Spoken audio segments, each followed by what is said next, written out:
विचारलं असता महायुती म्हणून निवडणुकीला सामोरं जाण्यावर आमचा भर असेल असं सुनील तटकरे म्हणाले।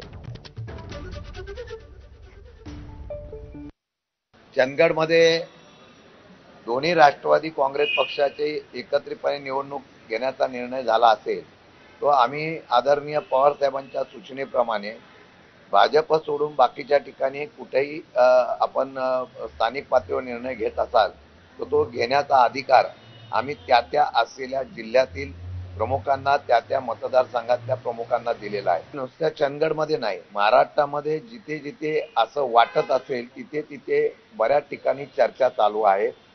त्या चर्चेमध्ये कसा प्रतिसाद मिळतो त्याप्रमाणे स्थानिक पातळीवर निर्णय घेतला जाईल। आमचे नेते आदरणीय देवेंद्रजी, अजितदादा, एकनाथराव शिंदे आपापल्या मंत्र्यांना, पालकमंत्र्यांना, संपर्क मंत्र्यांना, प्रभारींना तशाच पैच्या सूचना देतील की शक्यतो त्या ठिकाणी महायुती म्हणून निवडणुकीला सामोरं जावं।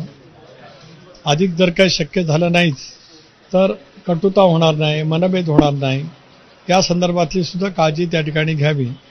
पण अधिक भर आमचा महायुती म्हणून निवडणुकीला सामोरं जाण्यावरती आजच्या चर्चेच्या माध्यमातून त्या ठिकाणी होता।